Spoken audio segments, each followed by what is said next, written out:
네, 안녕하세요. 담백한 경제 2%입니다. 네, 오늘 뒷배경이 또 바뀌었죠. 네, 오늘은 영등포 본점에서 방송을 시작했습니다. 네, 오늘 영등포에 일이 있어서 영등포에 나왔고요. 모두들 지금 잘 출근하고 계신가요? 네, 저도 아침에 커피 한 잔을 하면서 방송을 좀 진행하도록 하겠습니다. 여러모로 전세에 대한 소멸 방향 점점점 가까워지는 것 같다라는 좀 생각이 좀 들어요. 특히나 허그에서 워낙에나 너무 많은 대출을 내줬었기 때문에 정말 중개사로서 되게 우려스럽다라는 생각이 들 정도로 상당히 대출을 많이 내줬거든요. 상환 능력이 없는 그런 분들에게도 허그에서 대출을 내줬단 말이에요. 그게 과연 올바른 방향이냐라는 측면을 봤을 때 제가 빌라가 코로나 때 아파트를 규제하면서 빌라, 오피스텔, 지식산업센터, 주식, 코인 이쪽으로 자산이 넘어오면서 오피스텔에 대한 투자가 폭발적으로 상승하고 빌라에 대한 투자가 폭발적으로 상승을 하면서 공급이 진짜 많이 됐어요. 그리고 이제 빌라 같은 경우에는 공급을 약 6개월에서 1년이면 할 수 있기 때문에 정말 빠르게 지었고 한 골목 건너 한 골목 빌라나 오피스텔 다세대 주택이 안 들어오는 골목이 없을 정도로 정말 많이 지었고요. 그 때문에 그로 인해서 땅값도 지대값도 상당히 올라간 것도 사실입니다. 근데 되게 아이러니한 게 뭐냐면 그렇게 많이 공급이 많아지면 집값이 떨어져야 되는 게 맞잖아요. 일반적으로 이제 저희가 일반적인 상식으로 생각한다면 공급이 많아지면 당연히 가격이 떨어져야 맞는 건데 이것을 밑에서 받쳐준 게 허그입니다. 공급이 늘어나면 자연스럽게 공급의 가격을 하락을 시켜야지만 내 물건을 사줄 거 아니에요. 똑같은 물건이라면 싼 걸 사기 마련이니까요. 근데 허그에서 임차인을 보호한다라는 측면으로 인해서 보증보험이라는 것을 강력하게 앞세우면서 그리고 대출을 받으면 보증보험이 들어져. 거기에 심지어 임대인이 돈을 못 돌려주면 그 보증보험으로 돈을 돌려받을 수가 있어. 이렇기 때문에 너도 나도 신축에 들어가는데 그 집값이 비싸든 싸든 그건 크게 의미가 없었다. 라고 봐야 될 것 같아요. 왜냐하면 전세가의 80%까지 대출을 내줬기 때문에요. 그래서 그 이제 건설업자들이나 임대 사업자 분들께서 허그 대출이 나오는 금액까지 전세 가격을 올려놓고 그게 공급이 폭발함에도 불구하고 보증보험이 들어지는 그런 이유로 인해서 집값이 떨어지지 않았다. 그래서 공급은 폭발적으로 상승을 하는데 집값은 떨어지지 않는 그런 기이한 현상이 일어났다. 규제라는 것이 상당히 그렇게 좋지 않다라는 것을 이 허그 대출에서 분명히 볼 수가 있어요. 그 임차인을 보호한다라는 측면에서 보증보험을 만들었지만 그것이 전세값을 상승시키는 요인이 되었고 그리고 전세 사기로 마무리되는 그런 안 좋은 결과를 낳았기 때문에 허브에서는 각성해야 되는 부분이 분명히 있다. 그래서 이제 지금이라도 그런 부분을 조금 아무래도 손실 적자가 3년 누적 손실 적자가 지금 상당히 심각한 상황이에요. 6조, 7조 정도 되는 상황이거든요. 그러니까 어마어마합니다. 그래서 3년간 보증보험으로 뱉어내 줘야 되는 그 대위 변제해야 되는 금액이 그러니까 어쨌든 사기꾼 일 수도 있고 뭐 사고일 수도 있지만 기본적으로 전세 사기를 기준으로 본다면 사기꾼한테 대위 변제 해주기 위해서 보증보험사가 사기꾼의 주머니로 들어간 돈을 은행에 대위 변제 해주기 위해서 쓴 돈이 허그에서 7조가 넘습니다. 3년 동안 이게 말이나 된다고 생각을 하십니까? 근데 그거를 윤 정권에서 지금이라도 좀 바로 잡자라는 마음으로 요번에 허그에 대한 발표를 하나 했어요. 그래서 내용을 한번 보시면 주택도시보증공사 주도공이죠. 허그 전세 안심대출 전세금 안심대출 보증 앞으로는 소득과 부채를 함께 따져서 지원하겠다. 제가 앞서 말씀드린 대로 허그는 소득을 보지를 않아요. 되게 웃기죠. 그리고 자만 아니면 대출을 내줬어요. 허그에서는요. 그래서 지금 당연한 건데 이제사 소득을 따져서 지원을 하겠대요. 그러니까 지금까지는 돈을 얼마를 벌든 벌지 못하던 벌든 간에 그러니까 너무 많이 벌면 또 안 내줘요. 연봉이 한 4,500, 5천만 원 정도 넘어가면 허그에서는 오히려 돈을 안 내줘요. 그러니까 돈을 많이 버는 사람들한테는 오히려 안정적인 전세 대출을 내줄 수 있음에도 불구하고 오히려 돈을 많이 버시는 분들에게는 이 대출은 안 나가는 대출이었습니다. 그리고 소득이 없거나 아예 소득에 대한 부분을 신경 쓰지 않고 대출을 내줬단 말이에요. 근데 그 부분을 이제 HF에서는 그 소득과 부채 그리고 자산을 함께 합쳐서 전세자금 대출을 내주거든요. 그래서 HF는 연봉이 보통 높으신 분들이 대출을 받아요. 그리고 좀 이자율이 조금 높습니다. 네, 이자율이 조금 높고 그래서 그러니까 전세 대출이 상당히 깐깐하게 나올 것이다 라고 말씀을 드릴 수가 있어요. 그래서 앞으로 임대인분들 전세 놓기 상당히 쉽지 않을 것이다. 특히 3억 원 이하의 전세 지금 줄고 계신 분들 지금 연장하는 부분에 대해서는 계속해서 연장을 해주겠다고 얘기를 하고 있는데 신규로 올해 6월 달부터 신규로 대출을 받는 분들에게는 내주지 않겠다. 그러니까 소득과 부채 그리고 자산과 재직기간 등을 전반적으로 고려해서 대출을 내주겠다고 얘기를 하고 있기 때문에 3억 원 이하의 허그 대출을 받았던 그런 임대인분들 이 부분 상당히 주의하셔서 보셔야 될 것 같아요. 6월 이후로는 허그 대출이 나오지 않기 때문에 이렇게 쉽게 허그 대출이 나오지 않기 때문에 전세가가 떨어질 가능성 그리고 월세에 대한 선호도가 증가할 수 있는 가능성이 있기 때문에 그런 부분에 대해서 임대인분들도 상당히 주의하셔야 되고 그리고 임차인 같은 경우에는 6월 지금 다시 연장하는 거에 대해서는 오케이를 해주겠다, 다시 내주겠다라고 얘기를 하고 있기 때문에 만약에 이번에 전세를 들어가셨으면 계약갱신 청구권까지 사용을 하시고 나오기를 추천드리겠습니다. 그리고 임대인과 협의가 돼서 더 오래 살 수 있으면 계속해서 살고 10년까지 연장을 하시면서 계속해서 사시기를 추천드리고 임대인 입장에서도 사실 이 임차인이 나가고 나면 허그 전세 대출이 안 나올 가능성이 있기 때문에 계속해서 임차인을 내보내지 마시고 집값을 올리기 위해서 내보내지 마시고 임차인께서 거주하시겠다고 얘기를 하시면 계속해서 거주하게끔 해주시는 것이 지금 상황에서는 서로 간에 이득이 되는 부분이지 않을까라는 생각이 들고요. 네, 이제 정책 효과라고 해야 되나요? 허그가 이제 이렇게 HF처럼 한국주택금융공사 주도공하고 한주공하고 너무 헷갈려요. 그래서 HF 비슷하게 대출을 내주는 방향으로 가면 그러니까 연봉이 적으신 분들도 이제 대출을 쉽게 받을 수 없다. 그냥 집에 하자만 없으면 전세 대출을 내주는 것이 허그였거든요. 근데 이제는 앞으로 임차인 너에 대해서 내가 꼼꼼하게 체크하고 대출을 내줄게 라는 얘기이기 때문에 이제 앞으로 대출을 쉽게 받기가 어렵다. 이제는 아마 최소 1년 이상 재직을 하셔야지만 대출이 나올 것이다 라는 생각이 들고 그리고 이제 그 보증률이 90%까지 올라간다는 건 이제 원래 대출이 80%가 전세 대출이 나오잖아요. 근데 제가 봤을 때는 전세 대출 HF도 그렇지만 SGI도 그렇고요. 전세 대출을 80%까지 내주는 거에 변함은 없을 것 같아요. 그 금액의 비율을 줄여버리면 전세 시장의 혼돈이 상당히 심각할 수 있기 때문에 제가 생각했을 때는 80%까지 이제 조건이 된다면 80%까지 내주는 것은 똑같이 내주되 다만 전세 대출의 금리가 올라갈 것 같다라는 예상은 들기는 해요.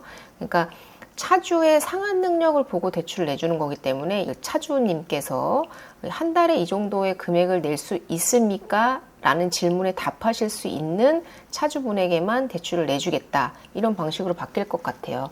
80%에서 대출을 내주는 금액이 줄어들면 그거는 상당히 전세 대출에 상당히 큰 문제가 되거든요. 왜냐하면 나오시는 분들도 돈을 돌려받고 나오셔야 되고 들어가시는 분들도 사실 내 자본 20%만 가져가는 것도 상당히 부담스러운 일이기 때문에 거기서 전세대출을 더 내린다라는 것은 비율을 내린다는 것은 차라리 전세대출에 대한 DSR을 적용할 것이다. 그런 정책 발표가 났었을 것이다 라고 생각을 하는데 전세 대출에 대한 DSR을 적용하겠다라는 얘기는 아니고, 다만 그 차주의 그런 상환 능력을 보겠다라는 거기 때문에 당연한 건데 지금까지 하지 않았던 것이 정말 황당한 일인 거죠. 그래서 전세 대출의 금리 인상 가능성이 저는 상당히 높을 것으로 예상이 들어요. 그래서 이게 정책자금 대출이든 일반 대출이든 간에 금리에 대한 그런 차이가 그렇게 크지는 않을 것이다 라고 생각이 들어서 점점 정책 자금에 대한 대출의 의존도를 조금 줄여 나가겠다 라고 보여지는 것 같아요. 워낙 대출이 정책자금 대출 같은 경우에는 쉽게 나오기 때문에 쉽게 나오기 때문에 일반 대출처럼 까다롭게 정책자금 대출도 내주겠다라는 건데, 아마 그 모인 돈을 가지고 뭐 차상위 계층이나 신혼부부나 한부모 가정이나 이런 특별한 분들에게 그 혜택을 조금 더 확장시켜 나가는 그런 방식으로 가지 않을까라는 생각이 들고, 두 번째는 월세 수요가 증가할 것으로 예상이 돼요.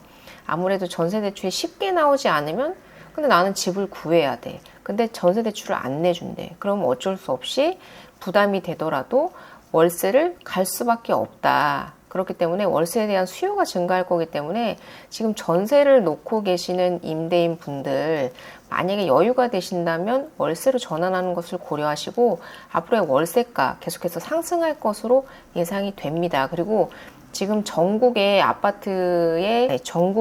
월세의 비중이 60%를 처음으로 돌파했다라는 그런 부분을 봤을 때 이 월세 시장에 대한 불안정성, 그러니까 아무래도 전세의 비중이 훨씬 더 높기 때문에 월세로 수요가 몰린다면 집값의 가격의 상방 압력이 상당히 커지면서 월세 시장에 대한 혼란도 가중되지 않을까라는 그런 부분도 좀 우려되는 부분이기는 하지만, 그 허그를 다시 제 위치로 돌려놓기 위해서, 그리고 지금까지 3년 연속 적자가 났던 약 7조 원의 그런 누적 손실을 만회하기 위해서라도 지금 주택도시기금의 곳간을 채워야 되는 상황이기 때문에 이렇게 그래도 그나마 충격이 좀 덜한 방식으로 전세에 DSR을 적용하겠다 막 이런 얘기까지 나왔었는데, 그 정도까지는 아니고 아무래도 전세값이 조금 하향 안정세로 돌아가지 않을까라는 생각이 좀 들고요. 임대인 입장에서는 상당히 불안정한 것이다 라고 볼 수 있고, 근데 임차인 분들도 그걸 생각을 하셔야 돼요. 이제 허그 대출이 쉽게 나오지 않기 때문에 이미 들어간 곳에서 5%씩 상승시켜서 계속해서 장기 거주하실 수 있으면 장기 거주를 하시는 게 맞아요. 그러니까 신규로 들어오시는 분들한테는 상당히 죄송한 말씀이지만 지금 이미 전세로 들어가 계신 분들께서는 나오지 마시고 계속해서 거주하시는 게 맞고요.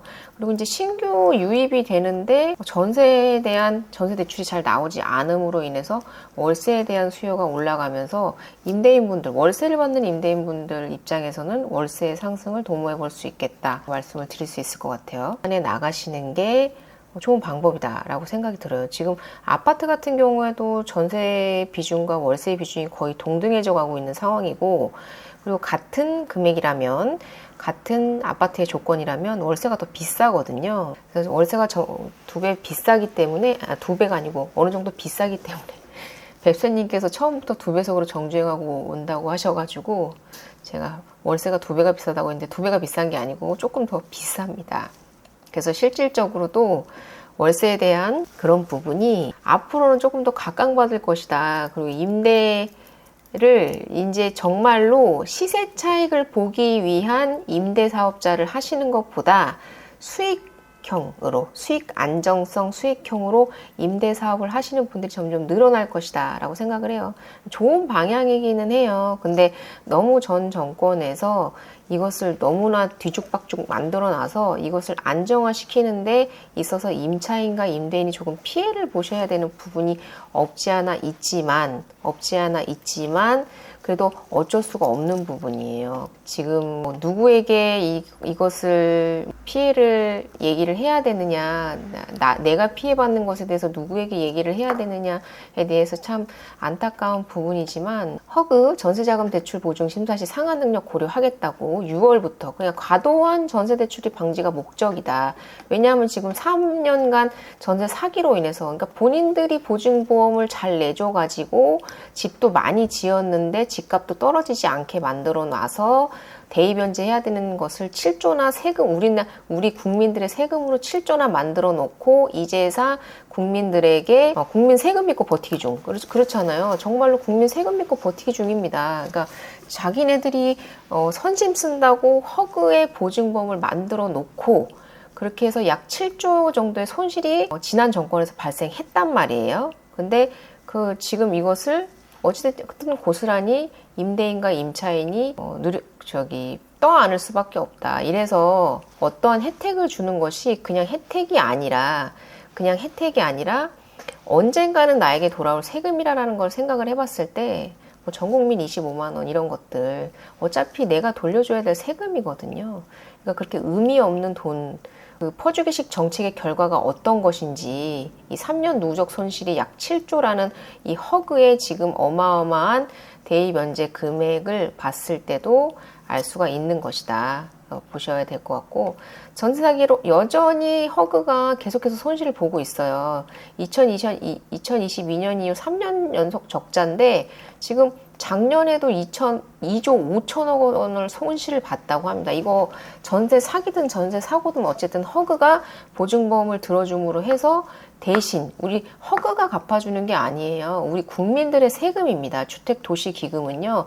우리 국민들의 세금입니다. 그리고 우리 국민들의 돈입니다. 이걸로 공공임대주택도 지어줘야 되고 여러 가지로 국민들에게 공공성으로 보장해줘야 되는 돈을 지금 사기꾼의 주머니에 넣어주고 있고 은행의 주머니에 넣어주고 있는 상황이다 이렇게 보셔야 될 거고, 정달단님 큰일이네요. 제가 3억 이하 빌라 임대인인데 월세로 바꾸기엔 부담이 돼서 매매가 되면 좋은데 서울 아닌 경기도라서 걱정이 크네요. 그렇습니다. 지금 3억 이하 빌라 임대인 분들이 가장 타격을 크게 입으실 거라고 생각이 들고, 맞추실 수 있다면 6월 전에 맞추셔야 이게 그나마라도 혹시라도 보증보험이 되시는 공시지가에 포함이 들어가시는 경우라면 조금 그나마 다행인데요. 어찌됐건 임차인분들이 HF를 받을 수 있는 임차인분들이 그렇게 상당히 많지 않으세요. 허그를 그러니까 상환 능력이 그만큼 없는 청년들에게 대출을 내줬다라고밖에 볼 수가 없는 게, 보통 HF랑 허그랑 비슷해요. 조건은 비슷한데 왜 허그를 많이 받느냐? 내가 상환 능력이 없기 때문에, 내가 직장을 다닌 지 얼마 안 됐기 때문에, 그리고 내가 연봉이 적기 때문에 받는 거거든요. 그래서 저가의 빌라로 들어오시는 분들은 기본적으로 어찌됐건 정부에서 어느 정도 이렇게 지원을 해주는 그런 보호를 해주는 그런 차원이 있었는데, 이런 전세 사기라는 그런 부작용이 발생할 것에 대해서 충분히 예상을 했다라는 부분에 대해서 조금 안타깝고요. 지금 신혼부부들 월세 사시는 분들 상당히 많으시거든요. 제가 이렇게 중계를 해보시면 목돈을 묶어놓고 깔고 앉아있는 것을 부담스러워 하시기도 하지만 전세금이 너무 비싸다 보니까 목돈이 없잖아요. 그래서 월세 한 달에 내는 월세가 부담스러움에도 불구하고 가지고 있는 목돈이 없다 보니까 그냥 어쩔 수 없이 월세 사시는 경우도 있거든요. 그러니까 이렇게 수요가 몰리니까 월세 금액이 올라가는 것도 사실이고요. 그렇습니다. 그러니까 선량한 피해자가 발생을 하더라도 지금 허그 같은 경우에는 지금 사면 초과인 거예요, 본인들이. 주택도시기금이 물론 고갈될 정도의 그런 심각한 상황은 아니지만 어쨌든 3년 연속해서 7조라는 어마어마한 그런 손실을 봤다라는 것은 정말 상당히 심각한 거기 때문에, 제가 지난번에 말씀드렸지만 청년들 드림 청약 대출, 드림 청약 통장 만들었던 그 부분에 대해서 저는 도시기금 곡간 채우기 위해서 우리 청년들에게 도시기금에 돈을 좀 넣어주세요, 부어주세요, 부금을 부어주세요 라고 얘기를 하는 거라고 생각을 해요. 왜냐하면 주택 드림 청약 통장이 청약에 당첨이 돼야지만 대출이 나오는 거거든요. 저리에 대출이 나오는 거기 때문에 이 청약이 과연 얼마나 당첨이 되겠습니까? 지금 집도 안 짓고 있는데. 그런 상황에서 드림 청약 통장을 지금 출시를 해서 지금 돈을 넣어서 돈을 지금 입금을 하면서 그걸 유지하라고 하는 것은 이런 지금 누적 손실액을 지금 국민 세금으로 메꾸겠다라는 말로 저는 이해가 됩니다. 네, 그렇기 때문에 정말 허그가 뭐 물론 지금의 정권에서의 문제뿐만 아니라 전 정권에서의 포퓰리즘 정책으로 인해서 그때는 좋았겠지만 지금 돌이켜 보면 그렇게 보장해줬던 것이, 보증보험으로 보장해줬던 것이, 감정평가서로 보장을 해줬던 것이 부메랑으로 임차인에게 돌아왔다라는 점, 전세 사기로, 그런 부분에 대해서는 참으로 안타깝다라고 말씀을 드리고 싶고, 전세대출 보증심사 때 임차인 상환능력 허그 6월부터 적용하겠다.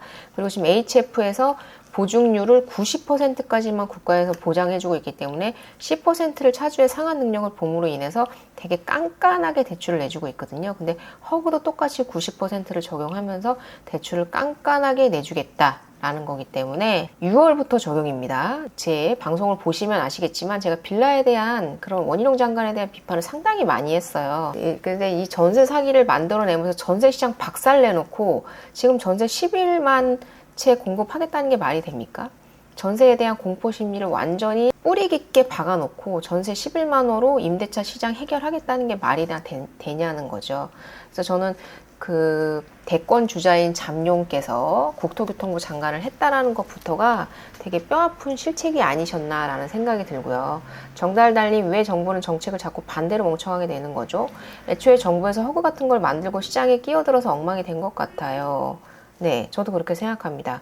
그러니까 허그의 잘못이라기보다 허그 대출에 임차인을 보호한다라는 명목으로 보증보험을 끼워서 그 보증보험이 들어지면 임차인은 안전하다고 생각을 했기 때문에, 심지어 그리고 임차인의 차주의 상환 능력도 보지 않고 보증보험을 내줬어요. 그런 나라가 세상에 어디 있어요.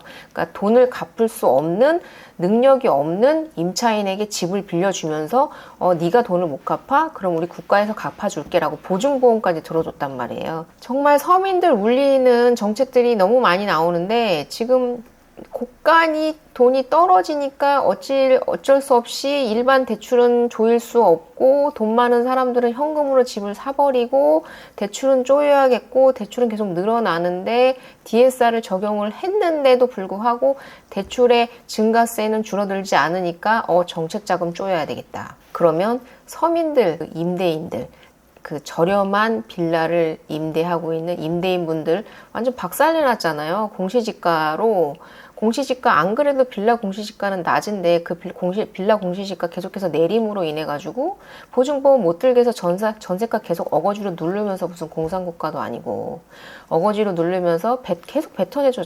지금 몇 년간 빌라에 지금 그 세가를 계속해서 뱉어내 주셨잖아요. 근데 그럼에도 불구하고 더 누르겠다라는 거거든요. 그래서 지금 뭐 만만하게 보시는 건지, 우리 서민들을 만만하게 보시는 건지 정말 투표 잘해야 됩니다. 네, 만만하게 보시는 건지, 또 대출 규제 연장도 금지하겠다.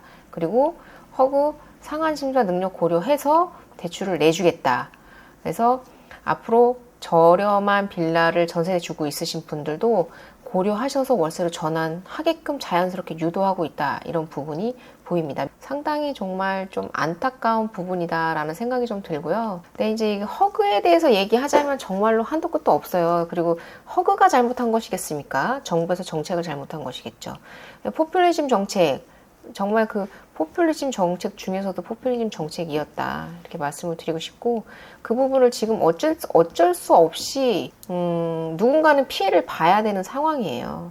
근데 우리 지금 안타깝게도 우리 임대인분들께서, 선량한 임대인분들께서 전세 사기꾼으로 몰리고 전세 사고를 당하면서 지금 경매의 집을 넘기는, 그런 눈물을 머금고 전세 경매로 그 빌라를 넘기는 그런 상황이다. 그래도 여유가 있으신 임대인분들은 그나마 월세로 돌리실 수가 있으니까 다행인데, 그렇지 못한 임대인분들은 어떻게 하라는 겁니까? 그런 면에서는 참, 그러니까 이게 규제의 역설이죠. 규제의 역설. 규제를 하니까 돈 많은 사람들은 그냥 대출? 그래? 안 받아. 현금으로 사버릴게. 근데 돈이 없으신 분들은 대출을 받아야 되잖아요. 근데 그 대출을 자꾸 규제를 하니까 지금 시장이 뒤틀리고 있는 거거든요. 근데 이제 가장 최후의 보루였던 허그에서조차도 이제 보증률을 낮추겠다라고 하면, 그 임차인의 이자 상환액에 대한 부담이 늘어나면서 불안감도 안으면서 상한 금액도 커진다면 누가 전세에 들어가겠습니까?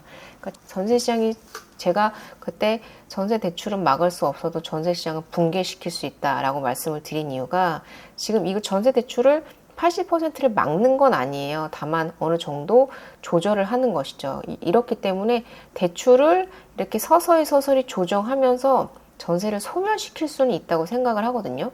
전세 대출의 DSR은 절대 적용할 수 없습니다. 안 그러면 정말 나라가 흔들릴 정도로 상당히 큰 여파일 거라고 생각하기 때문에 DSR 대출 규제를 적용하지는 않겠지만 이렇게 조금씩 조정을 해 나가면서 자연스럽게 임대인도 월세를 내야 되겠구나, 임차인도 월세로 갈 수밖에 없겠구나 라는 그런 구조로 만들어내고 있는 것이 사실이다 라고 볼 수밖에 없을 것 같아요. 어쨌든 버팀목 전세자금 대출 축소, 그러니까 대출의 비중을 축소하겠다는 것은 아니고 대출을 받는 차주의 비율을 축소하겠다는 거거든요. 그러니까 받을 사람만 받아, 능력 없는 사람은 받지 마, 이거거든요. 그래서 대출의 비중을 떨어뜨리지는 않을 것이다. 다만 상환 능력을 보기 때문에 금리도 높아지고 은행에서도 100% 정부에서 보증을 해주지 않기 때문에 어느 정도 은행에서 보장해야 되는 부분이 있기 때문에 금리는 올라갈 수 있다라는 부분과 월세는 상승할 것이다 라는 부분도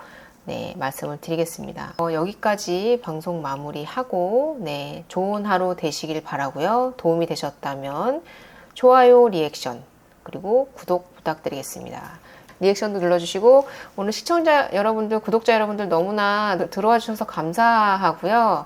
좋아요, 구독 눌러주시면 대단히 감사하겠습니다. 좋은 하루 되시고요. 또 다음번에 좋은 방송으로 한번 찾아뵙도록 하겠습니다. 임대인분들 힘내시고요. 또 좋은 시절이 올 거라고 생각이 듭니다. 임대인분들 힘내시고 또 기분 좋은 소식 나오면 정말 또 다시 한번 즐거운 방송으로 찾아뵙도록 하겠습니다. 감사합니다. 방송 마치겠습니다.